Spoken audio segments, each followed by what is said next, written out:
मानव उत्सर्जन तंत्र। मानव उत्सर्जन तंत्र पढ़ने से पहले बच्चों अपन ने जो लास्ट बारे में बात करी थी, क्या बात करी थी अपन ने? यूरिया उत्सर्जी के बारे में, ठीक है। यूरिया उत्सर्जी हमने क्या बोला था?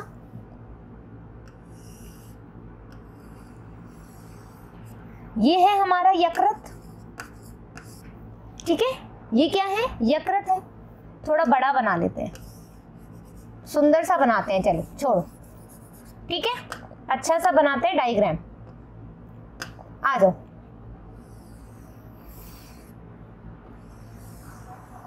ठीक है। ये है हमारा यकृत, ठीक है, यकृत है। यकृत में हमने बोला था कि यहां पर जो NH2 है, ठीक है, ये हमने बात करी थी लास्ट बार। ये जो NH2 है ये यूरिया चक्र के द्वारा, यूरिया चक्र के द्वारा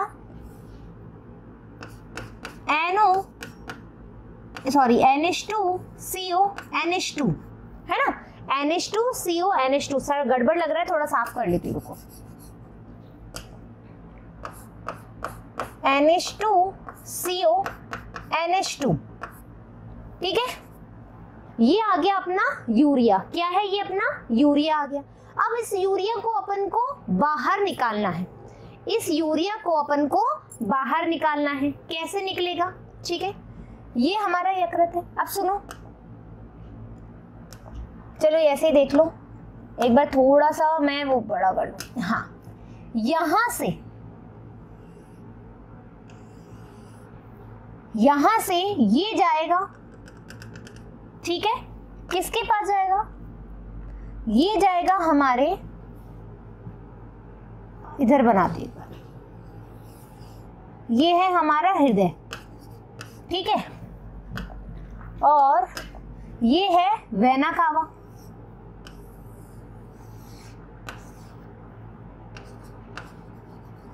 वेना कावा,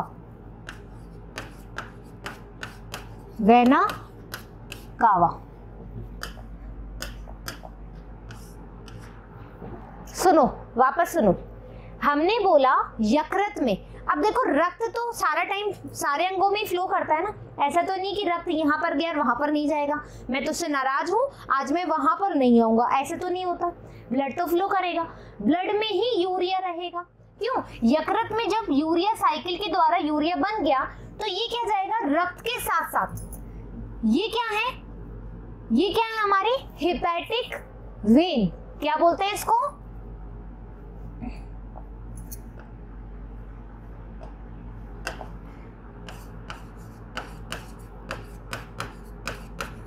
हेपेटिक वेन, है ना, हेपेटिक वेन, या फिर हम कहें यकृती शिरा। अब शिरा है तो यहां पर क्या होगा? डीऑक्सीजनित ब्लड जाएगा, ठीक है। क्या जाएगा यहाँ पे? डीऑक्सीजनित रक्त जाएगा, है ना। इस यकृती शिरा या हेपेटिक वेन के द्वारा यूरिया जो है वो इस रक्त के द्वारा जाएगा। क्या बोला हमने? हमने बोला कि जो हमारा यकृत है, यकृत में क्या हुआ? जो भी नाइट्रोजनी पदार्थ है, उत्सर्जी पदार्थ है, वो यूरिया चक्र के द्वारा यूरिया बन जाता है।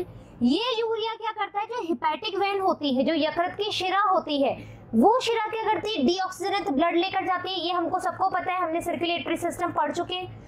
वहां से ये यूरिया भी, मैं यहां लिख रही हूँ यूरिया, कलर चेंज करके, ठीक है।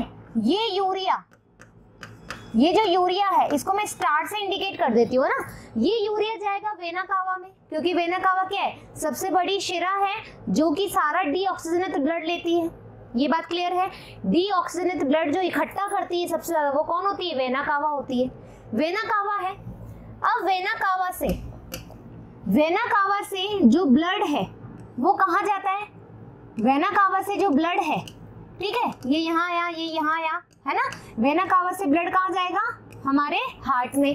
हार्ट में कहाँ जाएगा, ये तो पता ही है हमारे को, आर्टरियों में आएगा, फिर वेंट्रिकल में, फिर वापस से फुफ्फुस में, फुफ्फुस से फिर वो वाली चीज। ये तो सब चीजें ये मैं वापस नहीं बता रही हूँ, बट डायरेक्ट बता रही हूँ। अब हृदय से कलर चेंज कर लूं, ये लो। अब हृदय से क्या आ रही है हमारी, अरोटा, ठीक है, अरोटा आ रही है ना। ये अरोटा क्या करती है,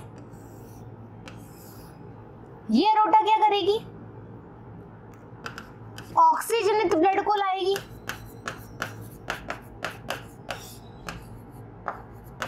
ऑक्सीजनित ब्लड को लाएगी, और साथ में किसको लाएगी, साथ में लाएगी यूरिया को। यूरिया को मैंने स्टार से इंडिकेट किया है, ठीक है। यहां पर कहां लाएगी ये, यूरिया में, सॉरी, यूरिया को लेकर आएगी कौन, अरोटा। अरोटा किस में बदल जाएगी,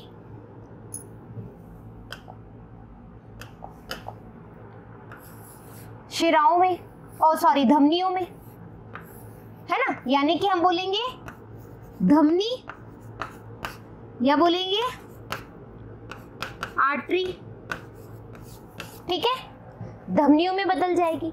अब ये धमनियों से कहां जाएगी, हमारी किडनी में। कहां जाएगी, किडनी में। अब देखो, किडनी बनानी है अपन को, पहले एक बार अपन एक ही बनाएंगे, नहीं तो गलत हो जाएगा, रुको, है ना।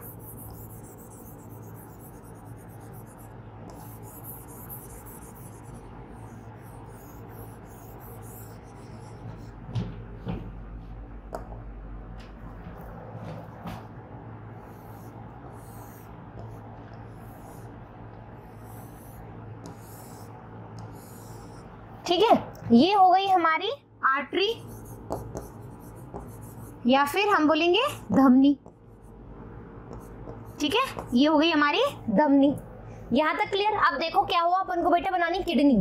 किडनी अपन किस कलर से बनाए, किडनी के लिए तो कोई कलर नहीं बचा, लेकिन बनाएंगे हम किडनी। ये लो, आ जाओ। अब देखो क्या हुआ, दो किडनी होती है हमारे पास, ये बात पता है ना।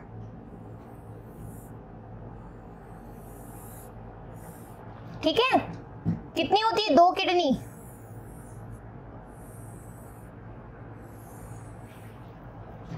दो किडनी होती है, पता है ये बात, दो किडनी है, ये दो किडनी रही हमारी। अब क्या होगा, कलर कहाँ गया अपना, ब्लू वाला, ये लो। अब आपको पता है ये जो हमारी अरोटा थी, इससे जब धमनियां बनी, है ना, जब इसे धमनियां बनी तो ये धमनियां कहाँ चली गई, किडनी में। किडनी के पास क्या गया, किडनी के पास गया O2, किडनी के पास क्या गया, O2 गया, और इसी के साथ में क्या आया बच्चों, यूरिया भी तो आया, है ना, यूरिया भी पहुंच गया। ये लो, यूरिया आ गया, यूरिया आ गया, ये लो, आ गया यूरिया किडनी में, यूरिया किडनी में आ गया, किडनी के द्वारा ही तो बाहर निकलेगा।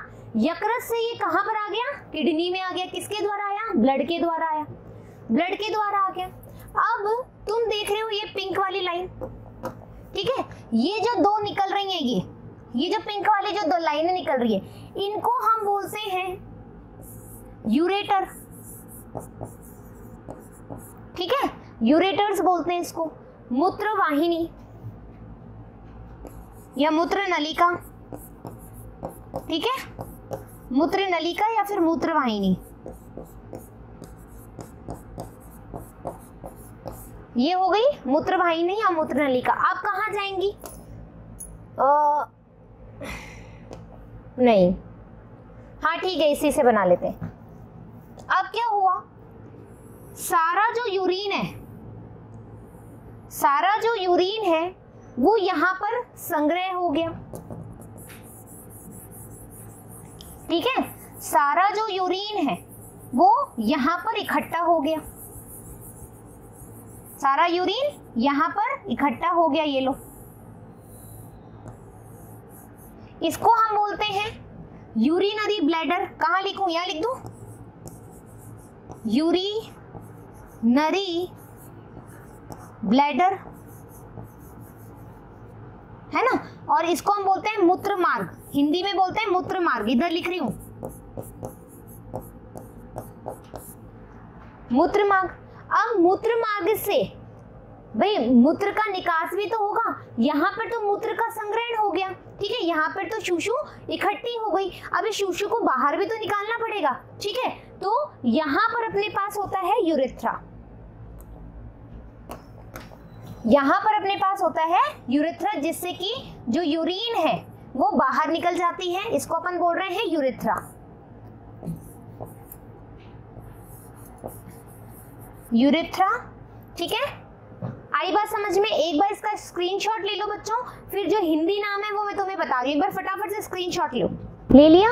अब देखो बच्चों, मेरे हिसाब से यहाँ पर मैंने हिंदी वाला जो है वो गलत कर दिया, इधर देखो,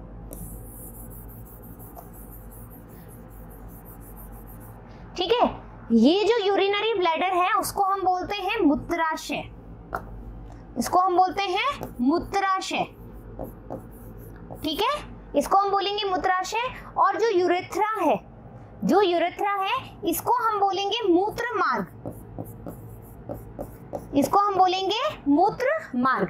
अब वापस से स्टोरी सुनो, वापस से मैंने क्या कहा, यूरिया उत्सर्जी, यूरिया में आखिरकार कैसे मतलब यूरिया का उत्सर्जन आखिरकार होता कैसे है वो देखो, ये हमारा यकृत है, यूरिया साइकिल हुआ, यूरिया साइकिल से जो अमोनिया नाइट्रोजनी अवशिष्ट पदार्थ थे वो यूरिया में कन्वर्ट हो गए, यूरिया में कन्वर्ट होने के साथ साथ जब डीऑक्सीजनेट ब्लड जाएगा किसमें, वेना कावा में, तो यूरिया भी इस डीऑक्सीजनेट ब्लड के साथ हिपैटिक वेन के द्वारा या यकृतीय शिरा के द्वारा वेना कावा में चला जाएगा।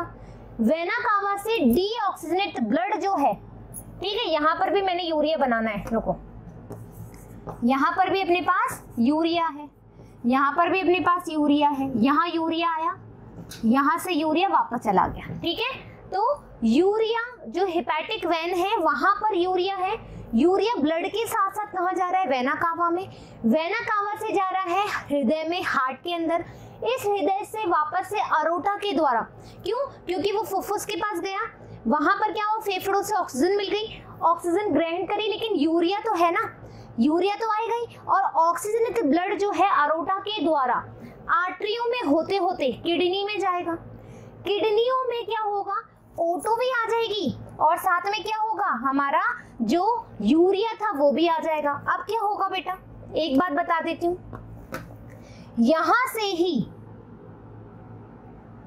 से ही तुम्हारी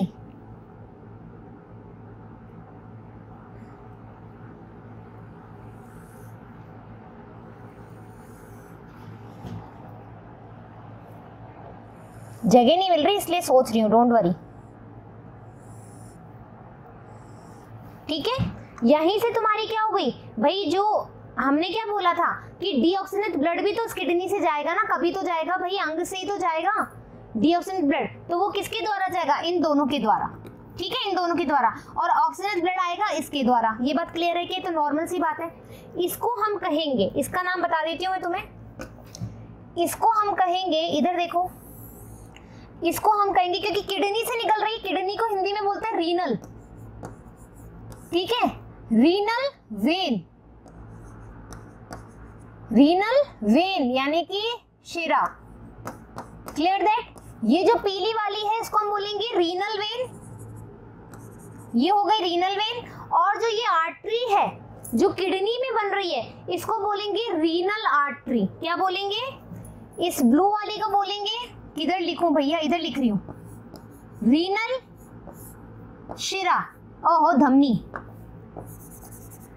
रीनल धमनी, रीनल क्यों, क्योंकि किडनी है, किडनी को इंग्लिश में बोलते हैं रीनल, ठीक है, आई बात समझ में।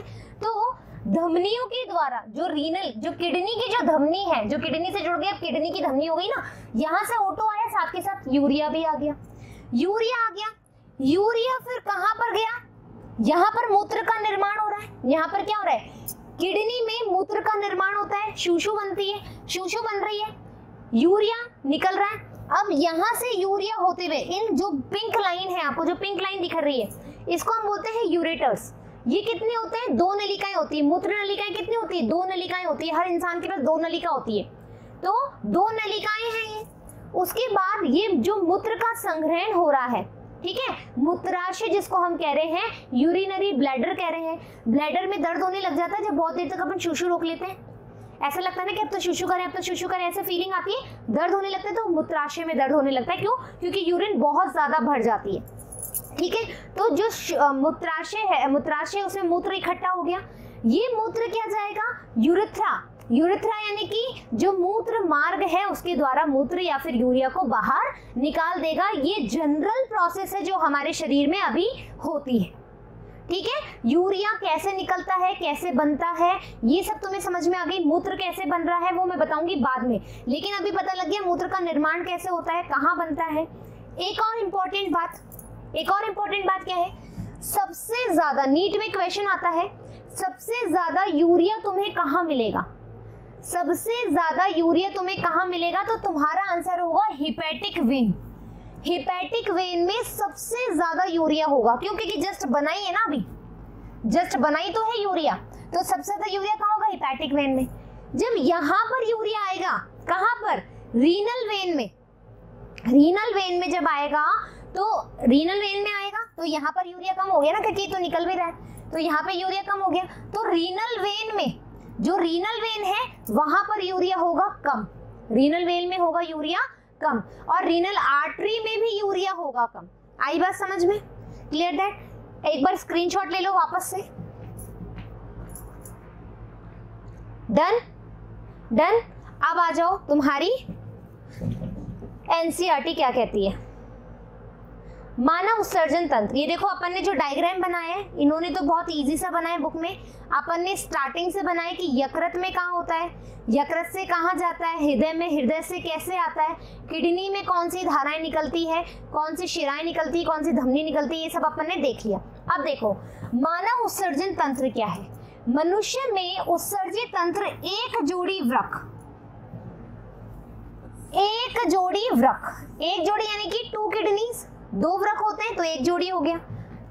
2 जोड़े मूत्र नलिका, अभी मैंने बताया था कि यूरेटर्स, यूरेटर जो होते हैं वो 2 होते हैं तो यूरेटर्स बोल सकते हैं अपन, प्लूरल फॉर्म में बहुवचन में यूरेटर्स ही तो बोलेंगे। तो यूरेटर्स होते हैं यानी कि 2 मूत्र नलिका होती है, एक जोड़ी, एक मूत्राशय, एक यूरिनरी ब्लैडर है, एक क्या है? यूरिनरी ब्लैडर है। मैं इसको वो भी लिखते जाती हूँ, किडनी,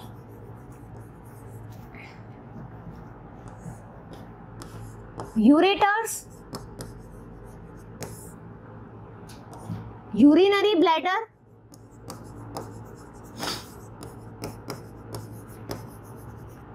और एक मूत्र मार्ग यानी कि यूरेथ्रा, ठीक है। ये होता है। तुमसे नीट में क्वेश्चन पूछा जा सकता है कि भैया जो तुम्हारा उत्सर्जित तंत्र है उसके अंग बताओ या उसके पार्ट बताओ, तो यकृत मत कर देना, उसमें हृदय मत कर देना। क्यों? क्योंकि वो सर्कुलेटरी सिस्टम और डाइजेस्टिव सिस्टम का पार्ट है, ठीक है। वो हमारे मतलब जो हम कहते हैं ना पाचन तंत्र का भाग है और हमारे सर्कुलेटरी सिस्टम का पार्ट है। तो आपको यकृत और हार्ट को इसमें इन्वॉल्व नहीं करना, धमनियां, शिराओं को इसमें इंक्लूड नहीं करना। तुम्हें क्या करना है, यदि तुमसे उत्सर्जित अंग के बारे में पूछा जाए तो तुम बोलोगे हमारे पास एक जोड़ी वृक्क है यानी कि 2 किडनियां हैं, 2 मूत्रवाहिनी है ना, 2 यूरेटर्स है हमारे पास, 2 यूरेटर्स है हमारे पास, एक जहां पर मूत्र का संग्रहण हो रहा है, मूत्राशय है, यूरिनरी ब्लैडर है एक, फिर वहां से मूत्र मार्ग निकल रहा है जहां से मूत्र निकलता है उसको हम बोलते हैं यूरेथ्रा, वो भी एक है। तो आई बात समझ में। अब देखो वृक्क, वृक्क जो होता है वो सेम के बीच की आकृति के गहरे भूरे रंग के होते हैं। कैसे होते हैं? जैसे आपको पता है ना जो राजमा होती है, पंजाबियों का बहुत अच्छा खाना होता है, माय फेवरेट स्टू। तो जो राजमा होती है, राजमा तुम देखोगे ना उसी को हम एज इट इज किडनी बोल सकते हैं, सेम टू सेम वैसी होती है कि भैया वैसे ही ब्राउनिश कलर की होती है जैसे अपनी राजमा होती है, ये भी क्या है भूरे रंग की होती है और सेम के बीच की होती है। ये अंतिम वक्षीय और तीसरे कटी कशेरु के समीप उदर गुहा के आंतरिक सतह पर स्थित होते हैं।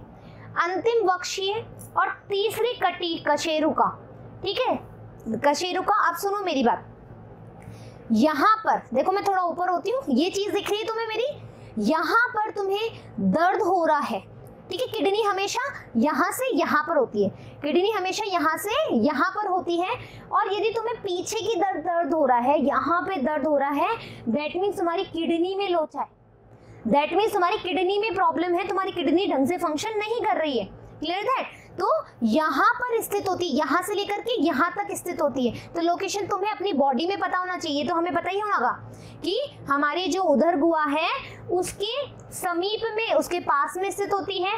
तीसरी कटी यानी कि कमर के जो कशेरुका होती है उसकी तीसरी वाली पे और अंतिम वक्ष वाली पे ये स्थित होती है, और आंशिक पृष्ठीय सतह पर ये प्रेजेंट होती है, क्लियर दैट। आई बात समझ में। वयस्क मनुष्य में प्रत्येक वृक्क, अब ये बात समझने के लिए अपन लेंगे एक स्लाइड, क्योंकि मुझे ऐसे समझ में नहीं आता समझाना। अब अपन देखेंगे हमारे जो किडनी है उसका स्ट्रक्चर कैसा होता है, ठीक है। तो हम देखो संरचना देख रहे हैं, किसकी संरचना देख रहे हैं, हमारी वृक्क की, ठीक है, किडनी की।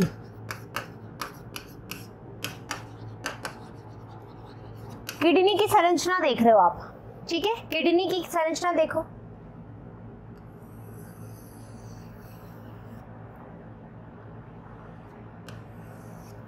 सेम का बीज बना लो, ये लो,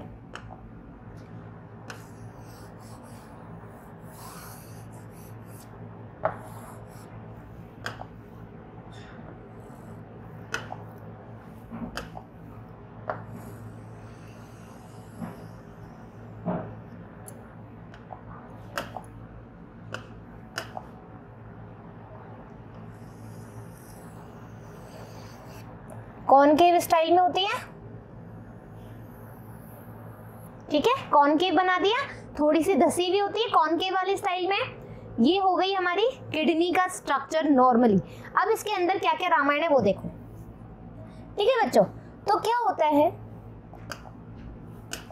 एक मिनट आपकी एनसीईआरटी पे चलेंगे, क्यों चलेंगे, क्योंकि आपको कुछ कुछ बताना है वहां पे। आ जाओ। वयस्क मनुष्य की प्रत्येक वृक्क की लंबाई 10 से 12 सेंटीमीटर। आ जाओ, ठीक है, लंबाई के बारे में बात कर रहे हैं। तो हमारी ये होती है ना, जो ये क्या है, लंबाई है। तो मैं यहां पर कर रही हूं,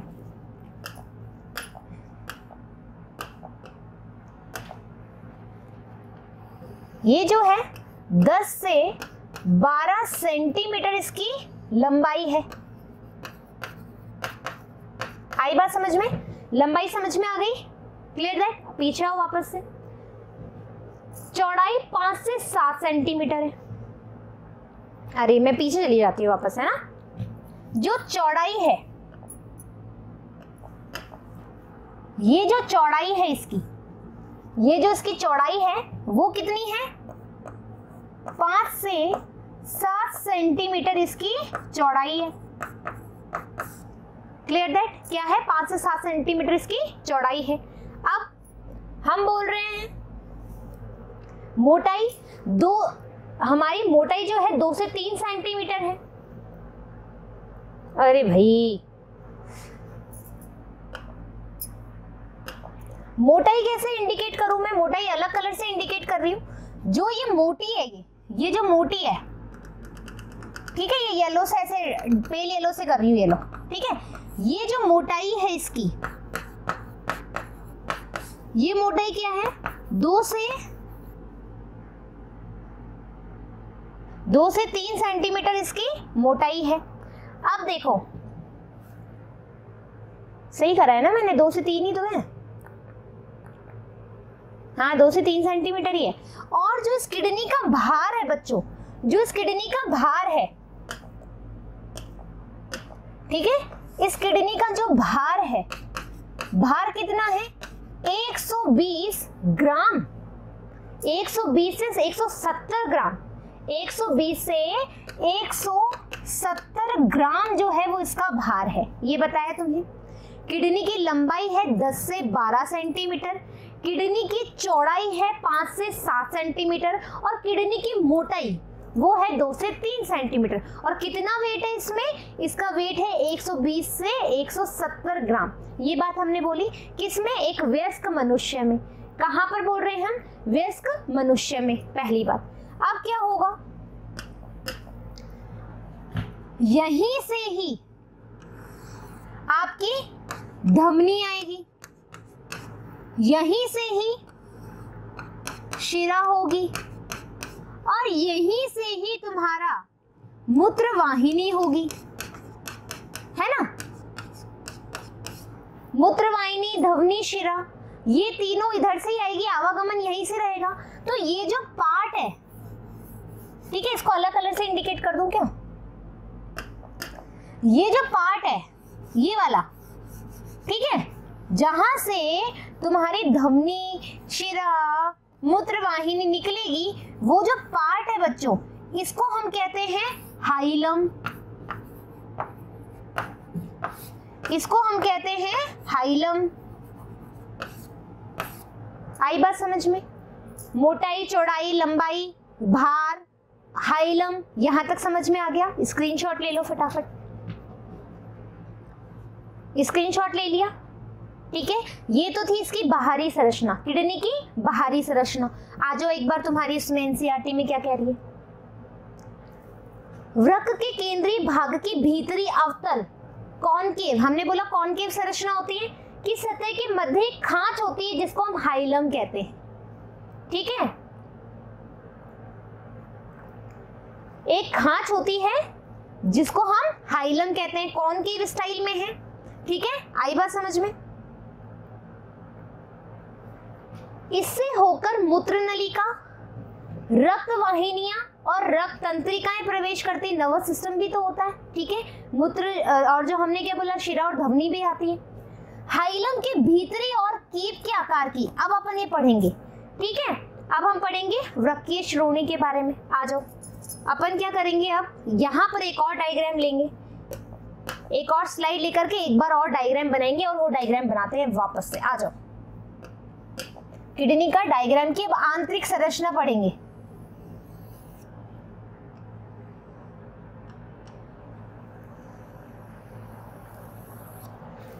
ठीक है, किडनी की अब आंतरिक संरचना पढ़ेंगे।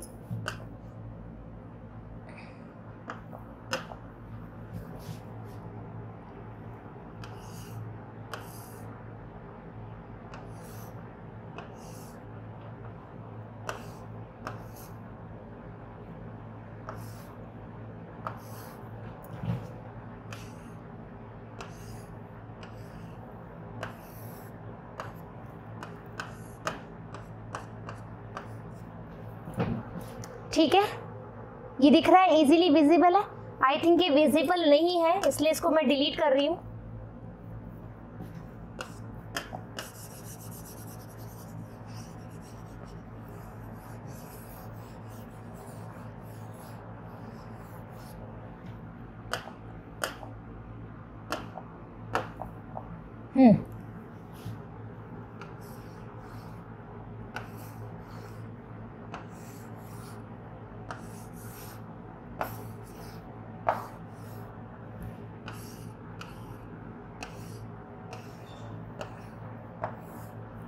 ठीक है, अब विजिबल है, बहुत शानदार लग रहा है चित्र अपना।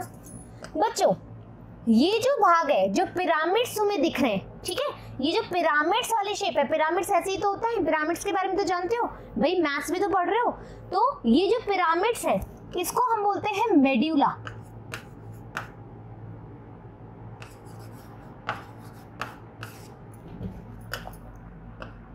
इसको हम बोलते हैं मेड्यूला।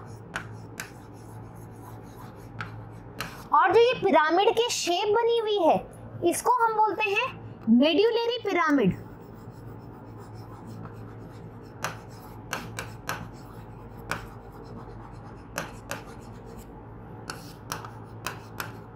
मेड्यूलरी पिरामिड्स, ठीक है? ये जो सारे पार्ट है बच्चों, ये जो सारे पार्ट है, ये जो सारे पार्ट है ना, ये जो है, एक मिनट रुको,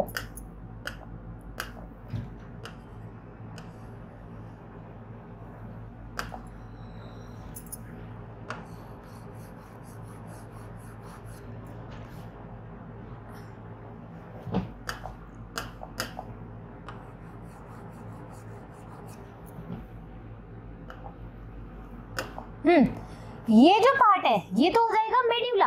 अरे भाई यार क्या दिक्कत है कलर का।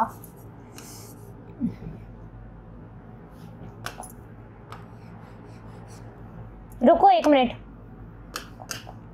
ये जो सारा पार्ट है ये है तुम्हारा मेड्यूला, और जो पिरामिड्स हैं वो है तुम्हारे मेड्यूलरी पिरामिड्स। यहां तक क्लियर? बाकी का जो भाग बच रहा है,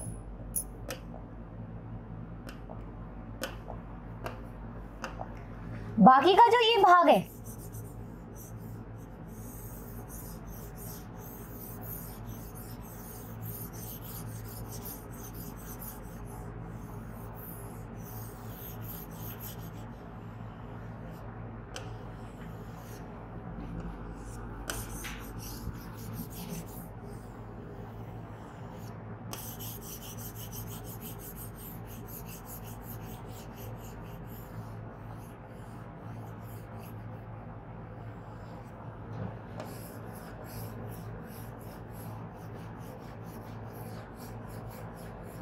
ठीक है, बाकी का ये जो भाग तुम्हें दिख रहा है ये है तुम्हारा वल्कुट, या फिर हम इसको इंग्लिश में बोलेंगे कॉर्टेक्स। क्या बोलेंगे? कॉर्टेक्स। Clear that? ये जो येलो येलो पार्ट दिख रहा है तुम्हें ये है कॉर्टेक्स, और ये जो दिख रहे हैं तुम्हें अंदर पिरामिड्स ये है मेडुलरी पिरामिड्स, और ये जो पूरा पार्ट है जितने भी पिरामिड्स इसमें अंदर हैं ये कहलाएगा तुम्हारा मेड्यूला। Clear that? आई बात समझ में? यहां तक क्लियर है? अब सुनो, यहां पर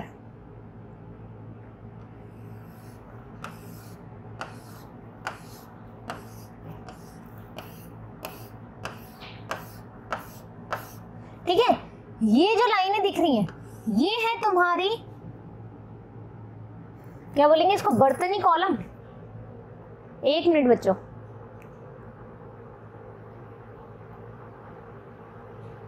बर्तनी स्तंभ है ना, बर्तनी कॉलम ही बोलेंगे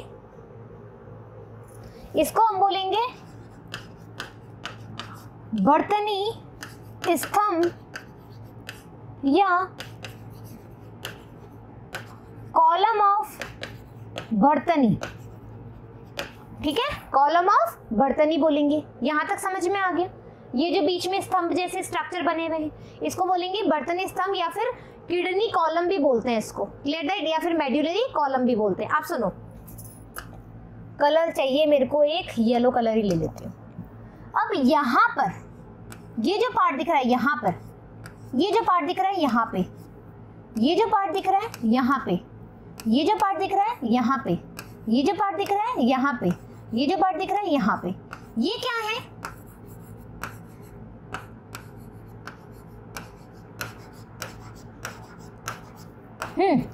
ये मूत्र मेड्यूला से होते हुए, मूत्र जो है वो मेड्यूला से होते हुए इन छोटे छोटे जो नलिकाएं हैं, छोटी छोटी नलिकाएं हैं, इनको हम कहते हैं minor calyx. Minor calyx.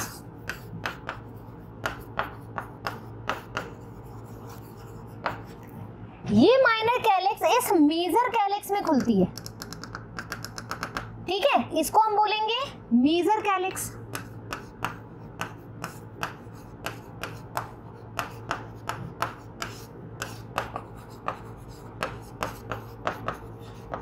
Major calyx.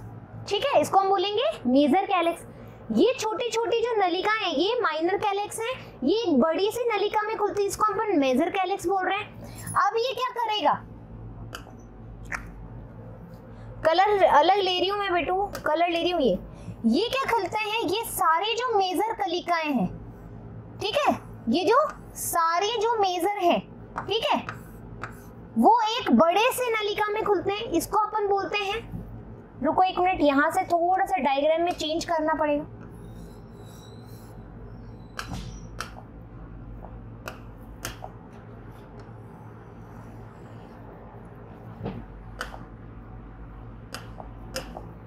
ठीक है, एक पिरामिड और बना देती हूँ, नहीं ऑकवर्ड लगेगा।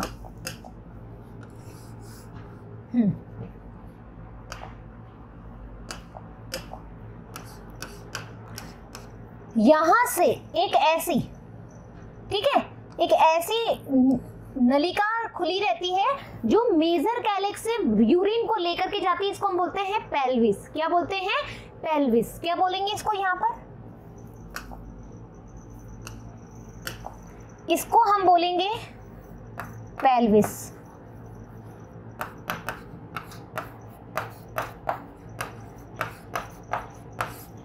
ठीक है, पेल्विस जैसे ही किडनी से बाहर निकलती है, ये है पेल्विस, ये है पेल्विस। और जैसे ही पेल्विस बाहर निकलती है,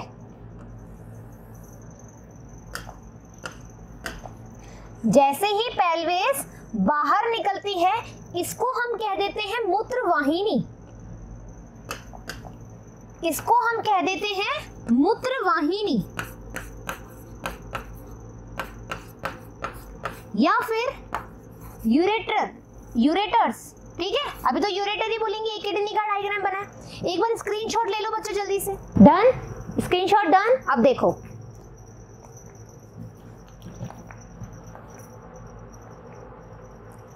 यहां से वृक्क के केंद्रीय भाग के भीतरी अवतल को कॉनकेव सतह के मध्य एक खांच होती है जिसको अपन ने हाइलम बोला।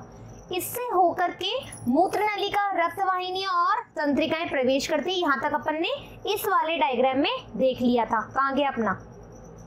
इस वाले डायग्राम में देख लिया था यहां तक। फिर हमने बोला हाइलम के भीतरी और कीप के आकार का एक रचना होती है जिसको हमने वृक्कीय श्रोणी या पेल्विस बोला। आ जाओ, ये जो मैंने लिखा है, कहां लिखा है? पेल्विस। ये पेल्विस, इसको हम बोलते हैं वृक्कीय श्रोणी। ठीक है, वृक्कीय श्रोणी। ठीक है, क्या बोलते हैं? वृक्कीय श्रोणी बोलते हैं इसको अपन, वृक्कीय श्रोणी पेल्विस कहते हैं। ये डायग्राम हमने बताई दिया। इससे निकलने वाले प्रक्षेपों को, प्रोजेक्शन को हम क्या कहते हैं? कैलिक्स कहते हैं। आ जाओ, ये यहाँ क्या है? ये देखो, ये वाला जो एरिया, ये यहाँ से यहाँ तक का, ये है हमारा वृक्कीय श्रोणी। यहाँ पर कुछ चषक निकले हुए हैं, इन चषक को हम क्या बोल रहे हैं? कैलिक्स कह रहे हैं। यदि ये छोटे छोटे कैलिक्स हैं, ये छोटे छोटे चषक हैं, तो उसको हम बोल रहे हैं माइनर कैलिक्स या फिर चषक। यदि ये बड़े हैं, ये जो बड़े हैं यहाँ पर आकर के ये ऐसे, तो हम इसको बोलेंगे मेजर कैलिक्स। आई बात समझ में? वृक्क की बाहरी सतह पर दृढ़ संपुट होता है। वृक्क के दो भाग होते हैं, बाहरी वल्कुट कॉर्टेक्स और भीतरी मध्यांश मेडुला।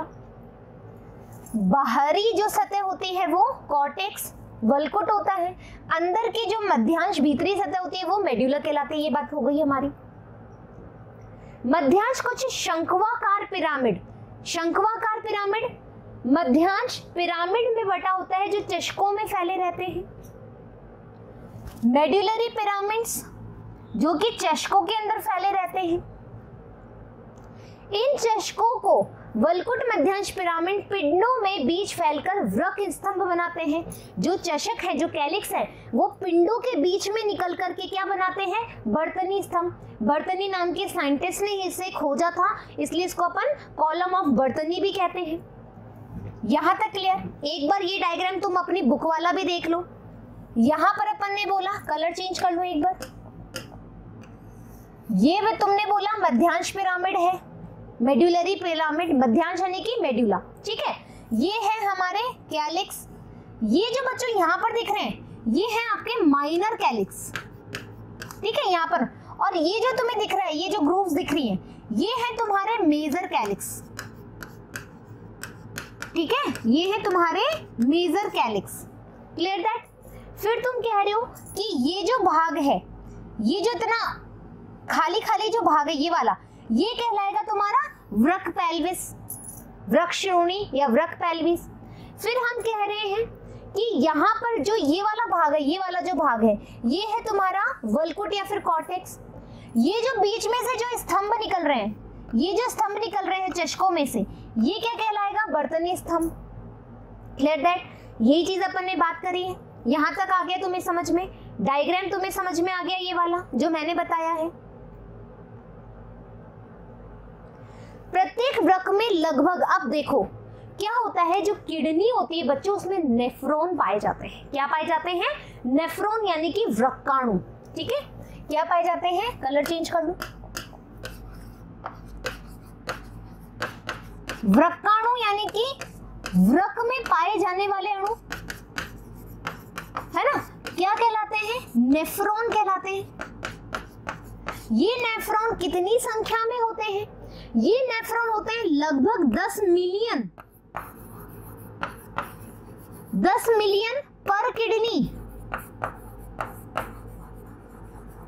यानी प्रत्येक वृक्क में तुमसे पूछा जाए कितने नेफ्रॉन हैं, कितने वृक्काणु हैं, तो तुम्हारा आंसर क्या होगा? 10 मिलियन। 10 मिलियन एक किडनी में, 10 मिलियन 2 किडनी में, यानी कि हम बोल सकते हैं, सॉरी 10 लाख बोलेंगे भाई, 10 मिलियन नहीं क्योंकि मिलेनियर है ना अपन, सॉरी, ठीक है, 10 लाख। 10 लाख यानी कि 1 मिलियन। 1 मिलियन तुम्हारा इस किडनी में है ना, देखो 1 मिलियन तुम्हारा इस किडनी में है और 1 मिलियन तुम्हारा इस किडनी में, यानी कि 2 मिलियन वृक्काणु, 2 मिलियन नेफ्रॉन तुम्हारी बॉडी में है, तुम्हारी किडनी में प्रेजेंट है। बात क्लियर? ये 10 लाख है, मैंने मिलियन दो ध्यान रह गया ना, मिलियन इसलिए, ठीक है, मुझे पता है 10 लाख है, ये बात समझ में आ गई। तो प्रत्येक वृक्क में लगभग 10 लाख जटिल नलिकाकार संरचनाएं होती है, जिसको अपन क्या बोलते हैं? वृक्काणु यानी कि नेफ्रॉन कहते हैं। ये इसकी क्रियात्मक और संरचनात्मक इकाई है। बच्चों देखो, जैसे कोशिका हमारे शरीर की क्रियात्मक और संरचनात्मक इकाई है, वैसे ही नेफ्रॉन किडनी की क्रियात्मक और संरचनात्मक इकाई है। Clear that? प्रत्येक वृक्काणु के 2 भाग होते हैं, एक ग्लोमेरुलस, एक होता है वृक्क नलिका, ठीक है, रीनल ट्यूब्यूल्स। एक होता है ग्लोमेरुलस, एक होता है वृक्क नलिका, जिसको हम बोलते हैं रीनल ट्यूब्यूल्स। आ जाओ,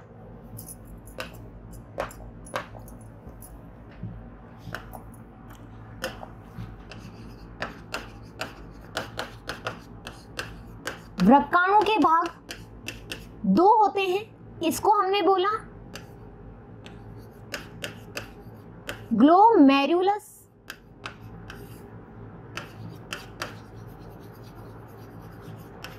ग्लोमेरुलस, और एक हो रहा है, इसको बोल रहे हैं अपन वृक्क नलिका।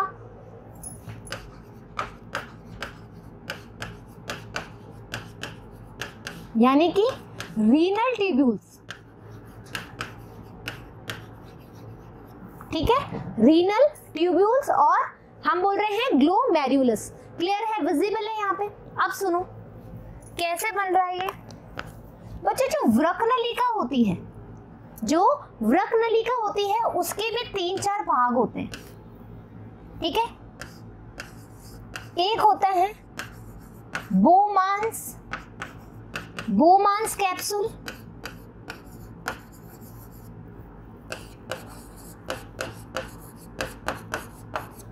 बोमांस संपुटिका, ठीक है। एक होता है बोमेंस संपुटिका, एक होता है पीसीटी,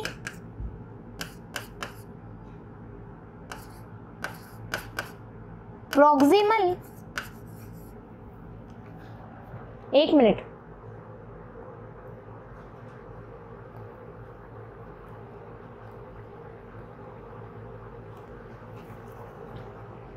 सम्मिलित ना, पीसीटी है ना, प्रॉक्सिमल, कॉन्वोलेट ट्यूब्यूल, एक होता है हैनलेज लूप, इसको हम बोलते हैं समीपस्थ,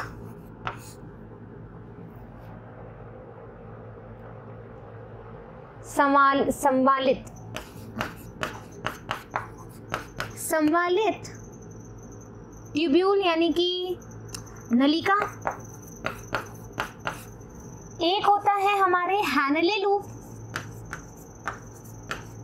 हैनले लूप, हैनलेज लूप, और एक होता है डीसीटी,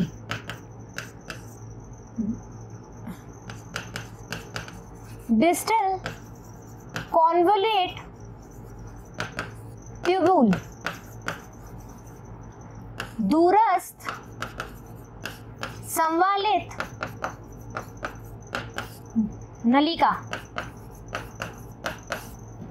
ये भाग होते हैं तुम्हारे वृक्काणु के। दो भाग होते हैं, ग्लोमेरुलस और एक होता है वृक्कनलिका। वृक्कनलिका भी 4 भागों में बटी होती है, बोमांस कैप्सूल यानी कि बोमांस संपुटिका, पीसीटी यानी कि प्रॉक्सिमल कॉन्वोलेट ट्यूब्यूल्स, हैनलेज लूप और डिस्टल यानी कि डिस्टल कॉन्वोलेट ट्यूब्यूल, दूरस्थ संवालिता। एक बार इसका स्क्रीनशॉट लो, फिर मैं तुम्हें डायग्राम बना के दिखा रही हूँ, वृक्काणु का डायग्राम बना रही हूँ। Done done, clear that. अब देखो क्या हो रहा है।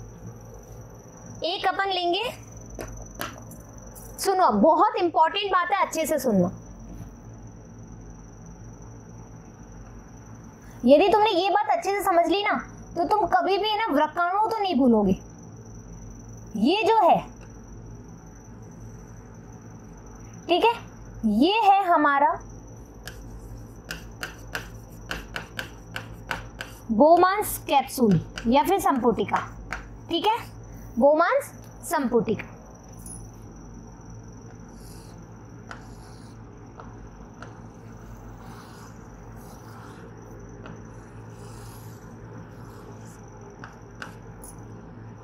ये है तुम्हारी पीसीटी यानी कि समीपस्थ कॉन्वोलेट संवालित नलिका या प्रॉक्सिमल कॉन्वोलेट ट्यूब्यूल्स। इसका मैंने आपको फुल नेम बता दिया, ठीक है, इसको मैं लिख देती हूँ। समीपस्थ संवालित नलिका। फिर क्या होगा,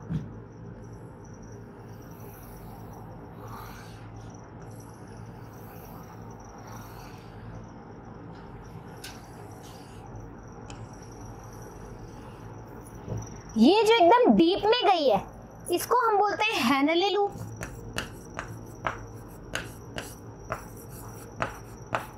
और ये जो दूर है, देखो जो बोमान कैप्सूल के पास में नलिका है, सुन लो, ये है बोमान, समझ लो बाहें यानी बोमान है।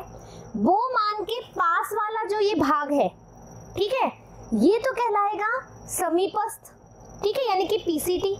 और जो ये दूर वाला जो भाग है ये कहलाएगा दूरस्थ यानी कि डिस्टल। आ गई बात समझ में। तो बोमान के जो पास में नलिकाएं रहेंगी, संवालित नलिका रहेंगी, वो कहलाएंगी समीपस्थ संवालित नलिका।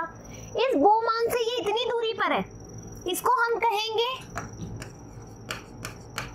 दूरस्थ संवालित नलिका। ये किसका डायग्राम है, ये डायग्राम है तुम्हारा नेफ्रॉन का या फिर वृक्काणु का, है ना। एक पार्ट बता दिया। ये पूरा जो डायग्राम है बच्चों, यहां से लेकर के यहां तक, इसको हम बोलते हैं वृक्कनलिका। ये बात तो समझ में आ गई, वृक्कनलिका। ये पूरा डायग्राम, ये जो पूरा डायग्राम दिखाया है तुम्हें जिसमें ये 4 चीजें प्रेजेंट होती हैं, ये वृक्कनलिका का भाग है, ये वृक्कनलिका का डायग्राम है। इसमें अभी क्या बाकी है, वृक्काणु कब कहोगे, जब इसमें ग्लोमेरुलस आ जाएगा। वृक्काणु कब कहोगे, जब इसमें ग्लोमेरुलस आ जाएगा। अभी ये सिर्फ क्या है, ये है हमारी रीनल ट्यूब्यूल यानी कि वृक्क की नलिका है सिर्फ, ठीक है। और इसके भी 4 पार्ट है, बोमांस कैप्सूल, पीसीटी, हैनले लूप और डीसीटी। ये बात क्लियर है। एक बार स्क्रीनशॉट ले लो, फिर अपन ग्लोमेरुलस बनाएंगे। डन, आई बात समझ में। अब देखो, एक बार मैं ये सारी चीजें जो है डिलीट कर रही हूं, ठीक है। अब तुम्हें चित्र तो समझ में आ गया। अब मैं ये सारी जो है साइड की चीजें एक बार डिलीट कर रही हूँ, क्योंकि मुझे जो समझाना है वो समझा रही हूँ।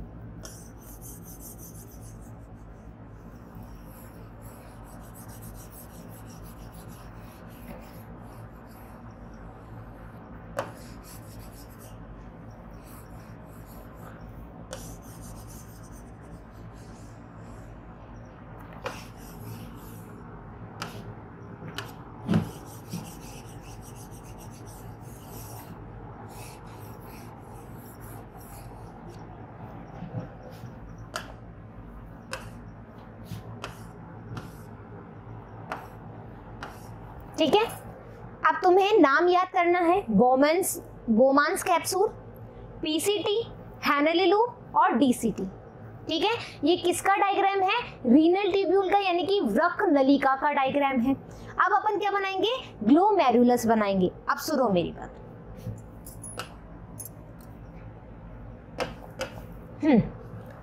तुम्हें पता है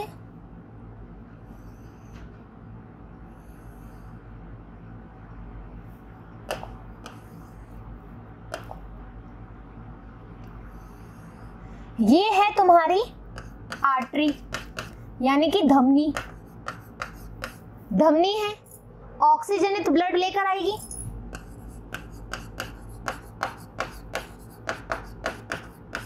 रक्त लेकर आएगी।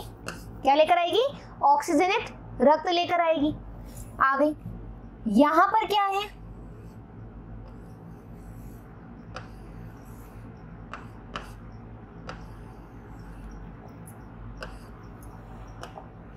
एक बार कलर चेंज कर लेती हूँ उसका।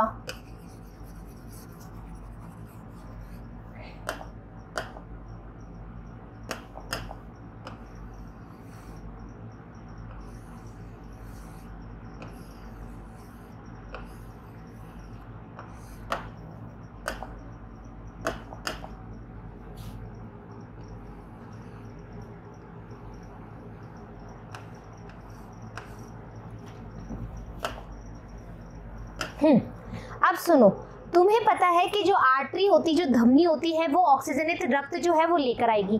किडनी में अपन को क्या करना है? यूरिया भी लाना है। तो यहाँ पर तुम्हारे रक्त तो आएगा ही, और साथ में क्या आएगा? यूरिया भी आएगा। यूरिया भी आएगा, रक्त भी आएगा। रक्त में O2 भी होगी और वाटर भी होगा, यानी कि जल भी होगा। Clear that? तो क्या होगा बच्चों, जब इस धमनी से जब ये क्या है हमारा, ये वाला जो पार्ट है, इसको हम बोलते हैं ग्लोमेरुलस। ये जो पार्ट दिख रहा है तुम्हें, ये कौन सा पार्ट है? ग्लोमेरुलस है। ये जो ऑक्सीजनित ब्लड है वो ग्लोमेरुलस में जाता है। ग्लोमेरुलस में जाने के बाद क्या होता है?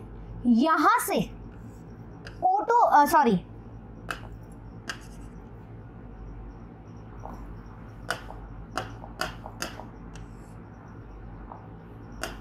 यहां से जल निकल जाता है और यूरिया निकल जाता है,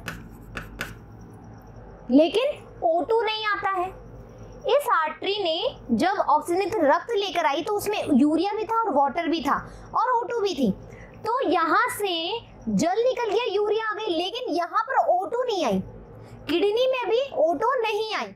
किडनी को O2 चाहिए, हाँ या ना? किडनी को O2 चाहिए, अभी हमने बात करी थी लास्ट बार। तो यहाँ पर जल आ गया, यूरिया आ गया ग्लोमेरुलस से, लेकिन हमारे पास अभी भी O2 नहीं आई। आपको पता है किडनी का क्या कार्य है? किडनी के दो मुख्य कार्य, लिख लो कहीं पर भी। किडनी के दो मुख्य कार्य हैं, एक तो अवशिष्ट पदार्थ को बाहर निकालना। यूरिया क्या है? अवशिष्ट पदार्थ है, जल के साथ समाहित होकर के ही निकालेगा। तो यूरिया का क्या काम है? अवशिष्ट पदार्थ को बाहर निकालना। तो यूरिया तो निकाल दिया। दूसरा मुख्य कार्य है ऑक्सीजन को लेकर आना, है ना? मतलब किडनी का नहीं बोलेंगे, लेकिन हम बोलेंगे जो ये आर्टरी है, जो ब्लड सर्कुलेशन है, जो धमनी है, उस धमनी का दो कार्य है। किडनी का मत बोलो अभी, धमनी के दो कार्य हैं। एक धमनी का क्या कार्य है? एक तो ये क्या करेगी? यूरिया को किडनी के अंदर पहुंचाएगी। दूसरा क्या करेगी? O2 को भी लेकर आएगी। तो इसने एक काम तो कर दिया, यूरिया तो ये ले आई। What about O2? ऑक्सीजन का क्या? ऑक्सीजन भी चाहिए किडनी को कार्य करने के लिए। तो क्या होगा कि यहां से ये चली जाएगी, यहां से ये धमनी इधर की तरफ आ जाएगी। अब देखो, इसको हम कहते हैं एफरेंट आर्टियोल और इसको हम बोलेंगे इफरेंट आर्टियोल। ठीक है, इफरेंट आर्टियोल। ये मोटी होती है धमनी, जो एफरेंट आर्टियोल है, ये धमनी मोटी है, इसके पास यूरिया है, जल है और O2 है। जब ये जल और यूरिया गई तो एफरेंट आर्टियोल में बदल गई। क्यों? क्योंकि इसको याद आया धमनी को, अरे यार मैंने तो O2 दिया ही नहीं, अब मेरे से तो गलती हो गई, अब मैं क्या करूंगी। तो इसने वापस से अपनी धमनी बनाई और उस धमनी का नाम क्या रखा? इफरेंट आर्टियोल रखा। इस आर्टियोल के पास क्या है? O2 है। इस आर्टियोल के पास क्या है? O2 है। जल और यूरिया तो दे दिया, O2 को लेकर गई। अब क्या होगा? यहां से ये क्या करेंगी? बहुत सारे ट्यूब्यूल्स में बट जाएंगी, कैपिलरीज में बट जाएंगी, या बहुत सारे ट्यूब्यूल्स में ये बट जाएंगी। ठीक है, जब बट जाएंगी तो क्या होगा? ये पूरा जो आपका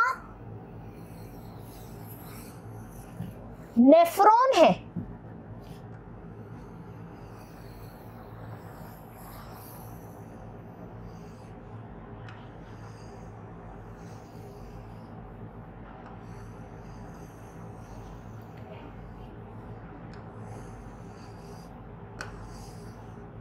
ठीक है, ये जो पूरा तुम्हारा नेफ्रॉन तो नहीं बोलूंगी, नेफ्रॉन बोल दूंगी अब तो, क्योंकि ग्लोमेरुलस भी आ गया और अपने पास रीनल ट्यूबुल भी आ गया। लेकिन ये जो पूरा है तुम्हें दिख रहा है, ये जो एफरेंट आर्टियोल है, इससे निकल के कुछ धमनियां जा रही है, इसको हम बोलेंगे पेरीट्यूबुलर। ठीक है, एक मिनट रुको, पेरीट्यूबुलर ही बोलते हैं।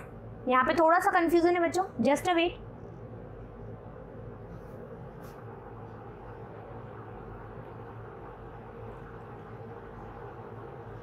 परिनलिका कोशिका जाल, ठीक है, परिनलिका कोशिका जाल। तो इसको हम बोलेंगे, ये है हमारी परिनलिका कोशिका जाल, peritubular network. Peritubular network English में बोलते हैं पेरीट्यूबुलर नेटवर्क। ये पेरीट्यूबुलर नेटवर्क पूरे इस रीनल ट्यूब्यूल को घेरे रखता है। ठीक है, और यहां से O2 पहुंचाता रहेगा। अब O2 पहुंच गया किडनी में, O2 पहुंच गया, क्या हो जाएगा वापस से? यहां से ये किस में कन्वर्ट हो जाएगा? ये हो जाएगा शिरा में, वेन बन जाएगा, ऑक्सीजन मिल गई। अब वापस से रक्त कैसे जाएगा? डीऑक्सीनेज होकर के जाएगा ना, यकृत के अंदर जाएगा। ये बात क्लियर है? यकृत में क्या? वेना कावा में जाएगा। ये बात समझ में आ गई? हमने बात कर ली है, ये यहां तक समझ में आया? एक बार स्क्रीनशॉट ले लो, वापस से बता रही हूं, एक बार स्क्रीनशॉट ले लो, वापस से समझा रही हूं कि हुआ क्या है। अब सुन लो, यहां तक की बात सुन लो। हमने बोला कि जो आर्टरी है, जो धमनी है, उसके दो कार्य हैं। क्या कार्य हैं? एक तो जल या यूरिया और O2 को, मतलब पहले तो हम बोलेंगे जो अवशिष्ट पदार्थ है उसका निष्कासन किडनी में। दूसरा कार्य है O2 को पहुंचाना। तो इस धमनी ने ये लेकर आ गई, क्या क्या लेकर आ गई? ऑक्सीजन रक्त लेकर आ गई, यूरिया है मतलब O2 है, वाटर भी है। ठीक है, ये लेकर आई, यहां से ये जा रही है, ग्लोमेरुलस में आई, ग्लोमेरुलस में इसने जल और यूरिया छोड़ दिया बोमन्स कैप्सूल के अंदर। यहां से लेकिन ये काम भूल गई। क्या काम भूल गई? अरे ऑक्सीजन तो मैंने भेजा ही नहीं, अब क्या करूंगी मैं? ऑक्सीजन तो गया ही नहीं। ऑक्सीजन नहीं गया तो क्या हुआ? इसने सोचा कि मेरे को अब तो धमनी को कंटिन्यू रखना पड़ेगा। धमनी को कंटिन्यू रखा तो इसने पतली धमनी बना ली, मोटी धमनी से पतली धमनी बना ली।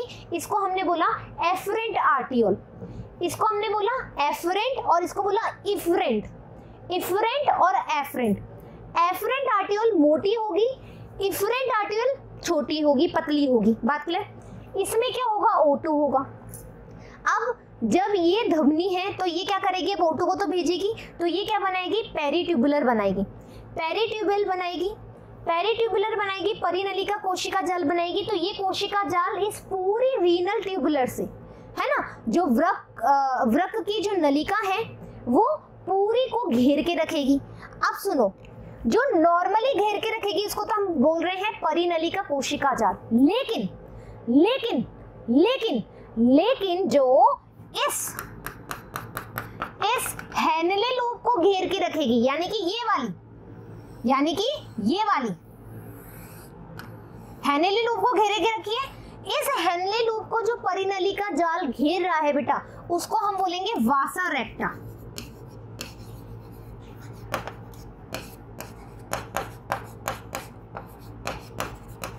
आई बात समझ में?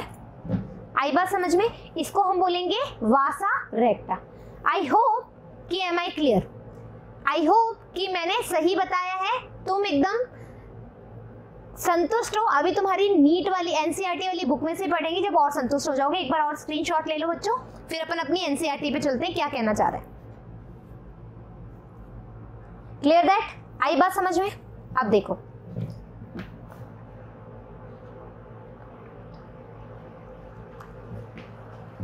प्रत्येक वृक्काणु के दो भाग होते हैं जिन्हें हमने गुच्छ, ग्लैम्रुलस और वृक्कनलिका कहा। हमने भी ये बोला, ग्लोमेरुलस और वृक्कनलिका। गुच्छावृक्कीय धमनी की शाखा अभिवाही, अभिवाही धमनिका, ये एफरेंट जो है इसको हम बोल रहे हैं अभिवाही, अभिवाही धमनिका, अभिवाही धमनिका बोलेंगे, यानी कि एफरेंट आर्टियोल। धमनिकाएं एफरेंट आर्टियोल से बनी है। कोशिकाएं कैपिलरी का एक गुच्छ है। ग्लोमेरुलस से रक्त अपवाही धमनिका इफरेंट द्वारा ले जाया जाता है।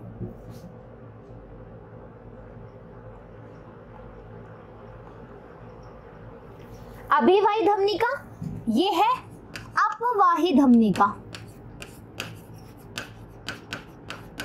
अपवाही धमनिका। Clear that?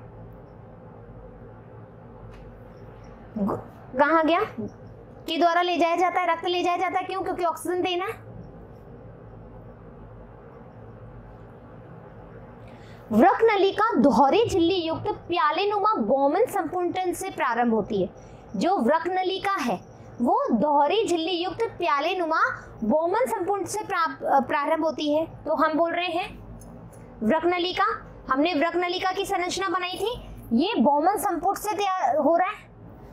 बौमन संपुट से स्टार्ट हो रही है वृक्कनलिका, और जिसके भीतर गुच्छ होता है, और ये गुच्छ क्या है? ग्लोमेरुलस है। हमने भी यही बोला। और इसके अंदर क्या होता है? ये गुच्छ होता है ग्लोमेरुलस। देखो एक एक बात अपन ने बनाई है बच्चों, अब अपन केवल बुक से रिलेट कर रहे हैं उस चीज को।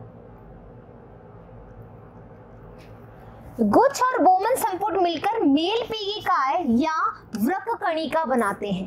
यदि मैं इस पूरे डायग्राम की बात करूं तो ये क्या है? मेल पीगी नलिकाएं, जिसमें कि देखो ये तो क्या हो गया? बौमन संपुट हो गया, और ये जो अंदर की तुम्हें गुच्छ दिख रहा है ये ग्लोमेरुलस हो गया। इसको कुल मिलाकर के अपन क्या बोल रहे हैं? मेल पीगिकाएं बोल रहे हैं या कार्पल्सिस बोल रहे हैं। Clear that? बौमन संपुट से एक अति कुंडलित समीपस्थ संवालित, अपी मतलब समीप में ये बौमन संपुट है और एकदम पास से जो कुंडलियां निकल रही है उसको हम बोलेंगे पीसीटी प्रारंभ होती है। इसके बाद वृक्काणु में हेयर पिन, हेयर पिन ऐसे बनाए मैंने भी, आ जाओ, ये हेयर पिन बनाया है, हेयर पिन बनाया है। हेयर पिन के आकार का हैनले लूप होता है जिसमें आरोही व अवरोही भुजा होती है। ये आरोही और अवरोही भुजा मैं अभी बता रही हूं, जस्ट वेट।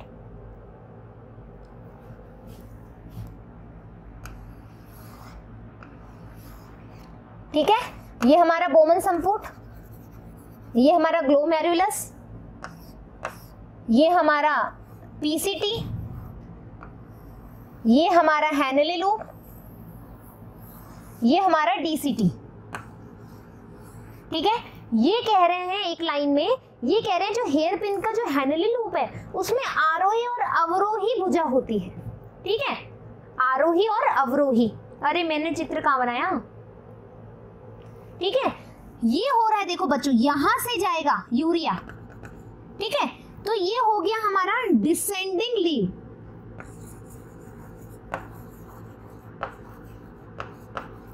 डिसेंडिंग लिम्ब बोलते हैं इसको इंग्लिश में, और हिंदी में बोलते हैं अवरोही। ठीक है, अवरोही भुजा, अवरोही भुजा। फिर ये वापस से ऊपर जाएगा, ऐसे जाएगा, यानी ऊपर की तरफ चढ़ रहा है। आप पर्वतारोही बोलते हो ना, पर्वत की तरफ चढ़ना, ऊपर की तरफ चढ़ रहे हैं तो उसको हम बोलेंगे आरोही भुजा,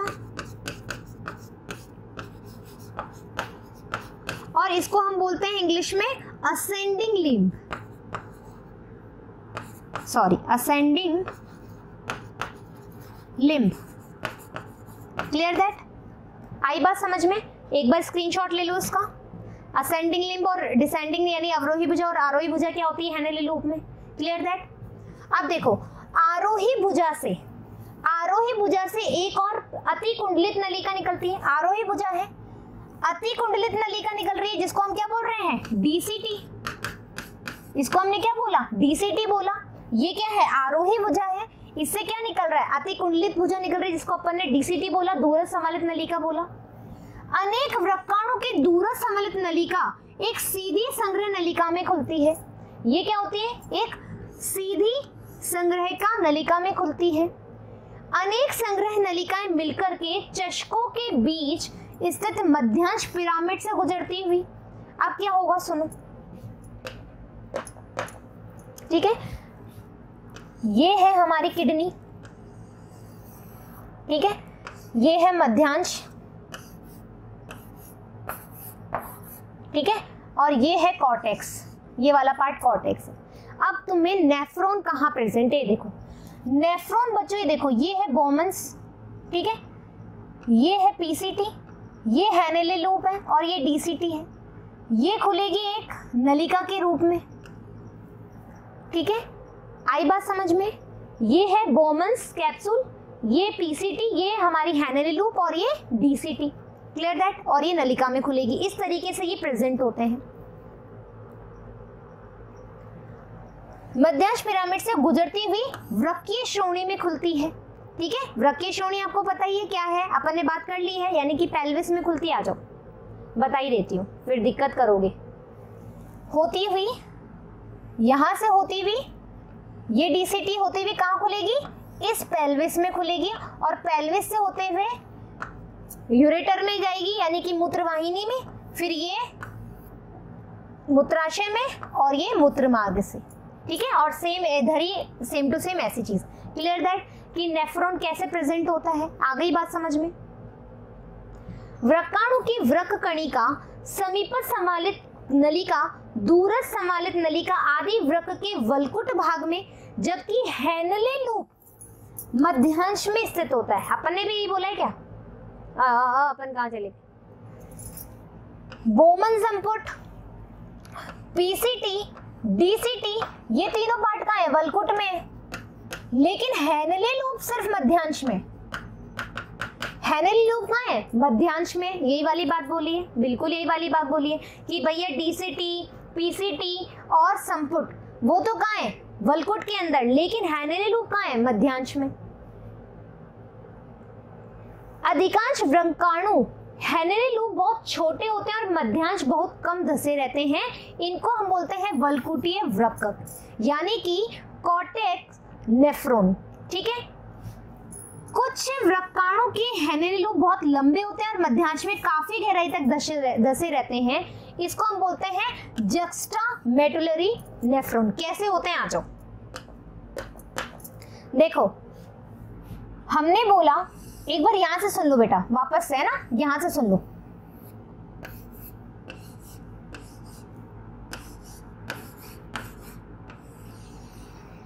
ये बात तो क्लियर हो गई यहाँ पे। अब देखो अपन बोल रहे हैं नेफ्रॉन में, एक मिनट रुको, ये ऐसे नहीं बनाती मैं, थोड़ा सा अच्छा सा बनाती हूँ, ठीक है, ढंग से बनाती हूँ, थोड़ा और समझ में आएगा।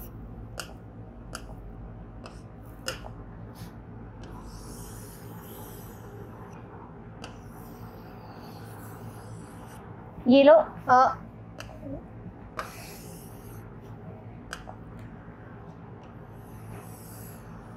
अब क्लियर है, ये किडनी है तुम्हारी,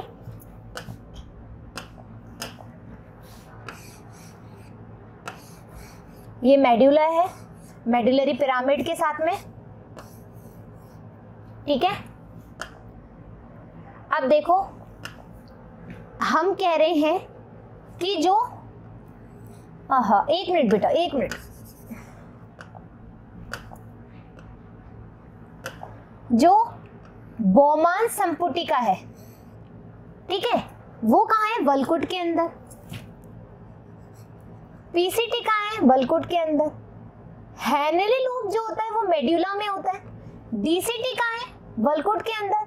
और ये डीसीटी एक सीधी नलिका में खुलते हुए कहाँ जाता है? पेल्विस में। पेल्विस से कहाँ जाता है? यूरेटर में। यूरेटर से कहाँ जाता है? मूत्र संग्रहण वाले में, और ये मूत्र मार्ग से यानी कि मूत्राशय से बाहर खुल जाता है। ये बात क्लियर हो गई, ये बात अपन समझ चुके। अब क्या कह रहा है, इस हेनले लूप का, हेनले लूप यदि इधर देखो,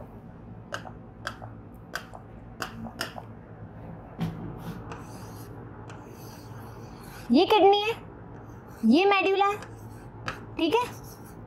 अब सुनो, अब सुनो, ये बोमन संपुट है, ये इसकी पीसीटी है।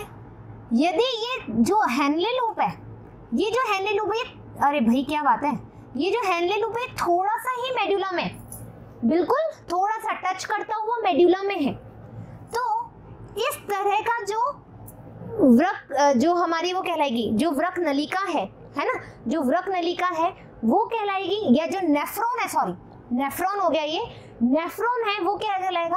ये जो नेफ्रॉन है बेटा, ये कहलाएगा हमारा वल्कुट नेफ्रॉन, ठीक है। ये क्या कहलाएगा? वल्कुट नेफ्रॉन। आई बात समझ में? ठीक है। और यदि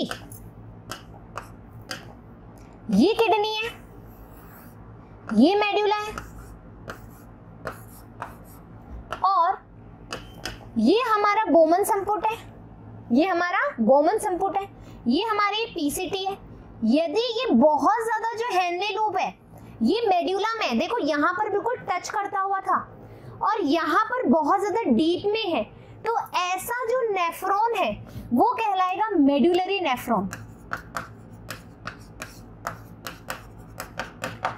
मेड्यूलरी नेफ्रॉन जो होते हैं ये बॉडी में होते हैं, मतलब किडनी में होते हैं 15%, और जो वल्कुट नेफ्रॉन होते हैं ये होते हैं बॉडी में 85%।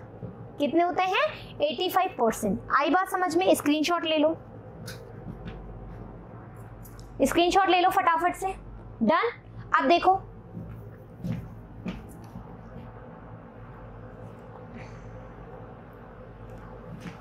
कुछ वृक्काणु, देखो अधिकांश वृक्काणु के हेनले लूप बहुत छोटे होते हैं और ये मध्यांश में बहुत कम धसे होते हैं।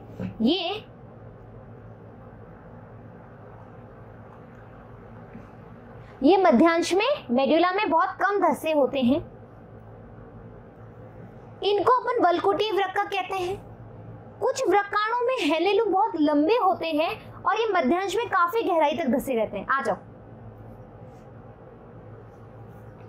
ये गहराई में धसे हुए रहते हैं, इसको मेडुलरी नेफ्रॉन, और साथ के साथ में हम कहते हैं जक्स्टा, ये नाम याद रखिएगा आप, जक्स्टा नेफ्रॉन, ठीक है। जक्स्टा नेफ्रॉन जो है इसको ऐसे लिखते हैं अपन इंग्लिश में, जक्स्टा नेफ्रॉन,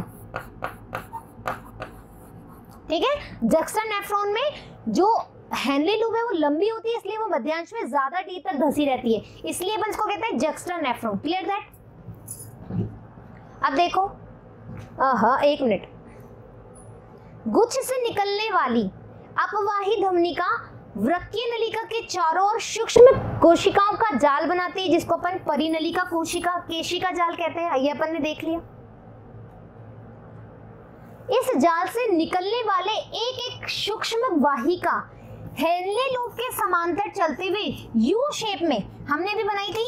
ये हमारा वो है, ये हमारी पीसीटी है, ये हेनले लूप है, ये डीसीटी है। फिर हमने कहा था ये ग्लोमेरुलस है, यहाँ से एफरेंट आर्ट्रियोल आ रही है, इधर से इफरेंट आर्ट्रियोल आ रही है, ये पेरी ट्यूबुलर जाल बना रही है।